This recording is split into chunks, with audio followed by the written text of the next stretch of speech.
Good Morning Business, French Tech. Le PDG de Visiative est notre invité ce matin, Laurent Fiard. Bonjour, vous venez de publier vos résultats, on va en parler dans un instant. D'abord un mot de présentation, vous vous définissez comme un accélérateur de la transformation numérique des entreprises avec des produits qui vont des systèmes d'information aux plateformes 3D, expliquez-nous. Effectivement, nous sommes accélérateurs d'innovation et de transformation pour les petites et moyennes entreprises et ETI. Donc notre objectif, c'est de transformer l'entreprise en entreprise plateforme, en entreprise qui permet en fait d'accélérer les transformations. La transformation numérique, justement, tous les experts nous disent que la crise sanitaire a donné un coup d'accélérateur à la digitalisation des entreprises. C'est votre sentiment également ? Oui, on le verra compte tenu de la résilience du modèle de Visiative. Donc, la crise que nous vivons actuellement est un accélérateur de transformation digitale parce que, d'une part, nous avons multiplié les usages et nous voyons véritablement l'intérêt d'accéder à son système d'information à distance. Les entreprises du numérique donc, ont bien résisté à la crise, on le voit à travers le cours de bourse des techs américaines. Et en ce qui vous concerne, vous venez de publier un chiffre d'affaires, il est en recul de 3%. Je crois que dans le contexte actuel, on peut dire qu'il a bien résisté. Qu'est-ce qui explique cette résilience ? Alors cette résilience, c'est d'une part le nombre de clients de Visiative, plus de 18 000 entreprises PME. Cet impact limité, c'est lié aussi à la résilience d'un modèle économique qui est basé sur du modèle récurrent et bien sûr la fidélité des clients et nos clients qui ont eu besoin de nous pendant cette crise sanitaire. La part récurrente justement du chiffre d'affaires, 67% de vos revenus désormais, c'est une forme d'abonnement, on sait que c'est un modèle économique qui fonctionne plutôt bien.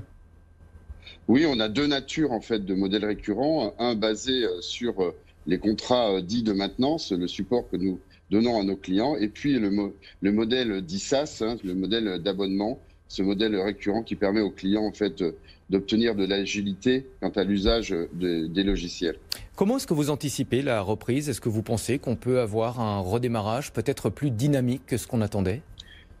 Alors effectivement, on commence à anticiper une reprise avec une forte dynamique puisque le digital sera l'investissement en dessus de la pile des investissements de demain en sortie de crise. Donc nous sommes encore aujourd'hui dans une période de résilience et nous anticipons une période de renaissance, de transformation forte pour aller chercher en fait la croissance et la compétitivité des entreprises.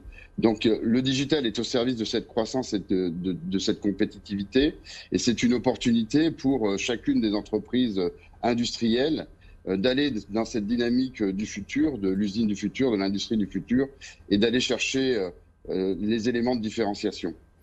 Vous avez publié un livre blanc sur les nouvelles priorités des entreprises dans le contexte de crise actuelle et vous expliquez notamment comment une bonne stratégie numérique peut permettre de rebondir plus vite.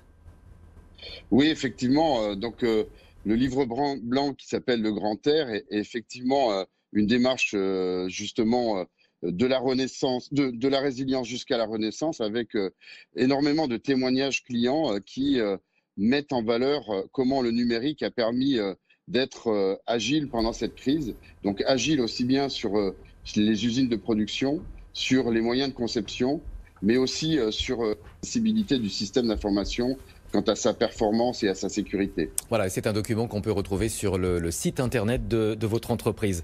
Pendant la crise, vous avez souscrit un PGE, un prêt garanti par l'État, 39,2 millions d'euros. Quel est votre sentiment, avec un petit peu de recul, sur les mesures qui ont été mises en place par le gouvernement ? Elles sont bien évidemment adaptées à un contexte où les entreprises doivent se mettre en sécurité. Donc ce PGE est pour nous un filet de sécurité. Le problème de cette crise, c'est que nous n'en voyons pas aujourd'hui, nous sommes toujours dans un brouillard permanent et nous ne voyons pas l'issue et la sortie de crise. Donc même si effectivement l'ensemble des dirigeants sont aujourd'hui très actifs quant à la sécurité de leur entreprise, il faut qu'on se dynamise dans cette relance et dans cette activité qui va permettre de relancer l'investissement. Merci beaucoup Laurent Fiard d'avoir été en duplex avec nous ce matin. Je rappelle que vous êtes le PDG de Visiative.